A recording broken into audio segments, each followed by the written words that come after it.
I'm going to play this video for you guys. It's a breaking viral video from CNN. Shocking news: Iran war ceasefire, actually. A new development in the Iran war, as Iran has signaled they are prepared to agree to terms of a ceasefire after Marco Rubio announced today that the group chats of top Iranian officials had been infiltrated. Here is President Trump commenting earlier today from the White House. It's bad news, these group chats. I mean, no man on earth wants his group chats with the boys released for everyone to see. It's locker room talk. You've heard me say that before? It's very embarrassing. And we had the CIA and Mossad infiltrate them months ago. And let me tell you what's in those group chats. It's bad. Of all the bad things the Iranians have done, the killings, the bombings, this is the worst by far. I'm joined now by CNN senior correspondent Kevin Brown, live on the ground in Tel Aviv for more. Kevin, like what more can you tell us about this story? It literally is Danny Polishchuk. Thanks, Jake. Right. The mood here has been tense, to say the least. However, it's appearing like some kind of resolution is on the horizon. The endless bombing campaigns from the Iranian regime have been put on pause since this news dropped. It's a story that is on par with the Israeli pager drama from 2 years ago, but this time a coordinated effort between the U.S. and Israel. I'm being told that these group chats had been infiltrated for months, and there was serious internal debate in the White House and Knesset about whether or not to release them, as this would seriously violate international bro code and could potentially lead to retaliation against Israeli and American men. Dubbed Operation Epic Funny, these group chats, I'm told, include texts criticizing the weights of senior Iranian officials' wives, racist and sexist memes that were not only not denounced, but were thoroughly enjoyed, as well as numerous instances of smash or pass, where women's photos would be posted in the group chat, and Iranian officials would then comment on whether they would have sex with the women or not. I love how he explains smash and pass. Okay, guys, it's obviously a joke, and Danny literally ends the video with, bro, it's so good. Let me play the end. Is the only way to protect themselves. That was CNN's Kevin Brown live from Tel Aviv. After the break, Lindsey Graham will be joining us to explain that the guy he's lived with for 30 years is really laughing? Just his roommate. Some of you probably somehow thought this was real. Obviously, it's fake. I'm comedian. Bro, the craziest thing is that this video has gone massively viral. I think, what does it have? 2 million views. Good for him. Since this morning. But here's the best part. Danny tweeted at Grok, is international bro code real? And it said, yes, international bro code is 100% real. That's why hacking the Ayatollah's group chat instantly forces ceasefire talks. Oh, wow. No one wants the receipts dropping on who owes who a beer or skip the last summit. Bros before geopolitical blows. What's the juiciest leak? So the craziest thing is they had to community note Danny's obvious AI satire about how Iran was more embarrassed about their racist group chat, so they were going to ceasefire as opposed to the actual war itself, where he literally says, he has Trump say the group chat, all the killing, all the bombing, it doesn't compare to the racist memes. People actually believe it's real. And, so just before we pull this up, Ian's talking about how AI videos are going to start coming out. Bro, I want to stress this. I think everybody flagged it as an AI gag right away, but there are still people who think it's real. And I got to stress this. I put out a tweet like 2 days ago or 3 days ago where I said, is there even one reason why we shouldn't take over Iran or Canada for that matter or Mexico? And it's got like 6,000 responses from liberals who are like, you think you can take whatever you want? They literally can't understand sarcasm. They can't. When your IQ is 85, you don't understand the purpose of sarcasm. So their brains just go like dial tone. And I would argue it's many of the same people. I will pause real quick and say this. I also think there's a large probability that many of these people are foreigners, because my hypothesis on this, the reason why many people have noticed that irony and sarcasm often is, you get a lot of response when people can't get it, is because they're translating what you said. So in English context, my joke, is there even one, I put it into caps, argument against taking over Iran or Canada or Mexico? Anybody who's American is going to be like, duh, like, he's joking. We're not going to invade Canada or Mexico. Now imagine if you hit translate on that and you speak Farsi or something. all you see is there is no argument against taking over Iran and Canada and Mexico. You don't get any of the American context in language or in text. Culture. Often in text, it's lost too. What I think a lot of times what will happen is kind of like if someone's on a battlefield, you're all about sarcasm and joking, but if you see someone waving what looks like a gun at you and you're already in a panic fight or flight state, you can't really take it as a joke. And some of these people are so wound right now that they don't see jokes anywhere. They see No, right, like finish your point. I don't want to interrupt. Oh, yeah. Well, I think maybe some people will be like, he's being serious, obviously, because everything's so important right now. Ah. I think it's that low IQ people can't understand sarcasm. I think there's a few factors. I think the foreigner issue is huge. There's a lot of people who are not Americans who are trying to manipulate American public opinion. This is normal psyops that's been on social media for decades. You then have people who genuinely can't understand it. And they're just like, why would you want to invade Canada? But then you have liberals who know it's a joke, but prefer it to not be, so they can use it to trick stupid people. People will do that too. They'll be like, look what Tim Pool thinks. Like Sam Cedar's a perfect example of basically like every time he does a video about me, he intentionally lies about the opinions I have on. So a really great example is I was talking about, I think it might have been like the Minnesota shooting. And I said, the truth doesn't matter in this regard to the right or the left. Because the right is going to argue the left is evil and wronged us, and the left is going to argue the right is evil and wronged us. And what Sam does is he takes the quote, the truth doesn't matter, and then stops, and then says, see, Tim Pool's literally trying to tell his audience just to lie and be evil. He doesn't try to actually convey the information because he's a scumbag.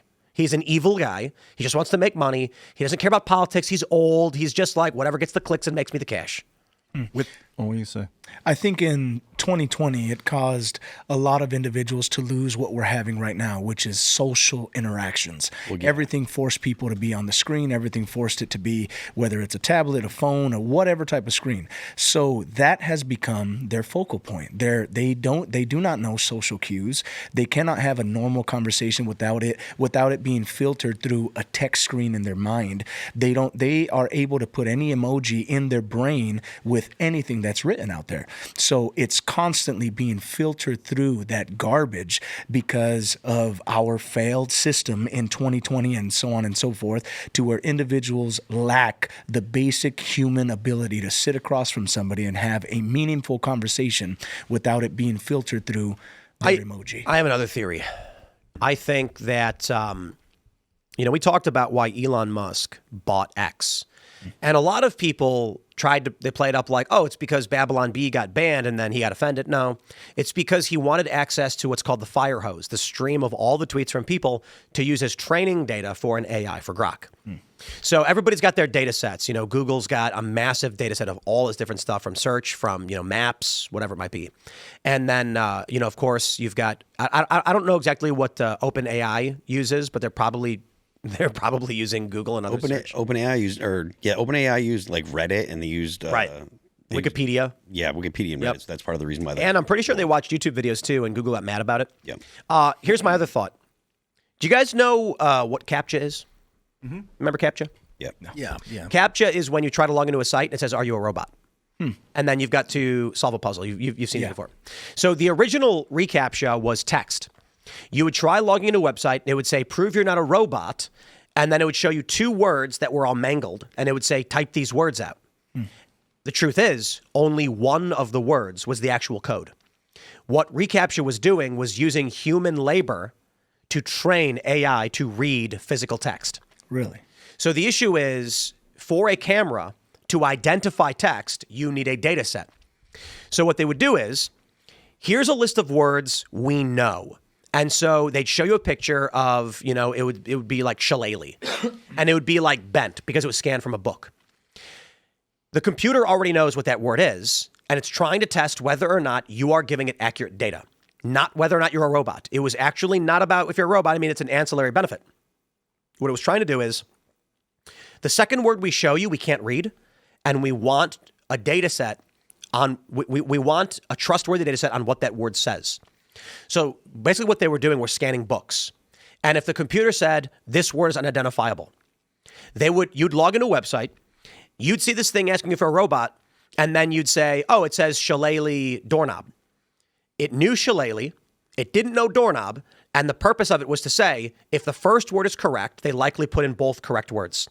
So 4chan created an operation called re-N-word, but not N-word, the actual word. And they said to exploit the system, the first word is always the code. The second word can be anything you want it to be. So what happened was, and I'm pretty sure this actually was confirmed. 4chan started going to every CAPTCHA, and they would put in the first word, and the second word they would put the N-word. And so what ended up happening was in some of these natural language processing sites, the N-word started popping up randomly in places where it shouldn't because the computers were being trained improperly because people were exploiting it. But they quickly fixed it. So it may just be an urban legend. The operation absolutely did happen because I remember it was going viral. People were like, the argument was that reCAPTCHA was trying to steal labor from people with this method. They were tricking people into training AI to read books. Without them knowing that. Without them knowing and without people getting paid to do it, they were decentralizing the labor. I believe that X is probably that training algorithm in all the same way. That is, I would not be surprised if they intentionally have Grok bots tweeting at people, posting at people, trying to generate replies because it trains the AI on these interactions. Get this. Why is it then that Elon Musk says your payment is based on the number of replies you get? Because that encourages people to reply and generate more replies. So let's say you put up a tweet or an X post and you say, I'm just not a fan of waffles. And then someone responds with, and you can see a lot of these are bots easily. Some of them are very obviously bots. They'll be like, waffles were invented in 1790, and you're like, ignore. But imagine this. Grok's AI sees a tweet that says, Donald Trump is doing a decent job, but I'm upset about the war. It then responds with something that is seemingly nonsensical. It'll say something like, the war, the war in China, blah, blah, blah, blah. And then you look at it and you go, what are you talking about? We're not at war with China. So you respond with, hey, dumbass, we're not at war with China, correcting the bot. It then takes that training data and then says, here's where we made a mistake. And I'm going to back this up once again with another bit of conjecture from this very show where several years ago I pointed out that there is something that I noticed on X where your account will be categorized and attacked by bots based on the perceived alignment that you have, which creates a problem for middle-of-the-road people. The example being, I was like, because we're a fairly moderate show, and that means sometimes we're critical of Trump, but largely supportive of him. It's confusing for a bot that's operating under a political alignment binary.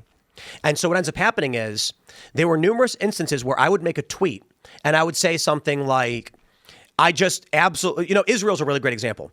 I would say something like, it is absolutely insane that we would be forced into a war because of Israel. It's about time we cut off, we cut off funding to this country and support for them. However, because there was a general view, like after I met with Netanyahu or whatever, or because we're typically Israel ambivalent, my account gets categorized in the pro-Israel camp. So when I criticize Israel, I get blasted by comments that were attacking me for defending Israel. Literally made a post saying we should stop funding Israel. And all the replies were like, why should we fund Israel? You're nuts. And I said, hey, these aren't real people. Mm-hmm. They clearly didn't read the tweet. It seems like my account is flagged with categories based on some kind of botnet, and they're responding to the keyword Israel in a post, and the presumption my account is pro-Israel, not the substance of that post, in which case responding to them would correct the record. So I don't respond. But again, I think this whole system is being set up so that we can be used as free labor to train the artificial intelligence. And I believe that is the true reason that Elon bought X. It's obvious because he launched Grok right away. He's using X photos and videos for the training data. It's a great product, to be completely honest. But I would also imagine it goes further than that. And we are responding to bot accounts to train it further without realizing it. I hope he goes transparent if you're doing that, Elon. If you want to use, people will opt in, so you don't need to trick them or deceive them in that case. It feels real like you're getting raped if people take and use you against your will. So don't do that to people unless it's like war and you have no choice. I think he has said that he used X as a data set. So I think it's pretty that's clear. The fact that the Twitter fire hose was training data for AI is not a conspiracy theory. Yeah. I'm saying I believe there is a decent probability that Grok is actually, that there are probably Grok-powered bot accounts responding to all of us. And when we respond back correcting them, we are training the AI to be more believable as a human. So why are people not like trying to file lawsuits against this for free for human labor? What do you mean? To where you're working for something that isn't paying you. You're unknowingly helping this organization. You have no standing against something like that. If I make a bridge that's got panels on it, so when you step on a panel, it generates electricity, you chose to walk on my bridge. You can't sue me because I generate electricity off your weight. I think if you're benefiting from someone doing something without knowing that they're benefiting you, I think that would call for grounds for somebody to be like, there's hey, absolutely nothing. Yeah, I'm thinking about handing someone a piece of mail and being like, can you drop this off for me? And it's like, you make some money because they mail your check, but like, can't really ask you for anything because they did it. But again, like, we're not even looking at something like that. Well, that's different because they're asking you to do that. Like this would be like these individuals would the door to my restaurant has a generator on it. Every time you open it, it spins a generator charging a battery. And I've done the math. Like, you get nothing. Like, I'm sorry, you can't be like, but I opened the door and he benefited from opening the door. They're going to be like, what? Or there are gyms where when you ride on the bikes, it actually spins a generator. And so there have been a handful of gyms that actually have all the bikes when people are riding are putting juice back into the grid. Did you see the AI video that says that will be the future? Or that's what all these people are going to be doing, is exercising for electricity. Well, that's a Black Mirror. Oh, yeah.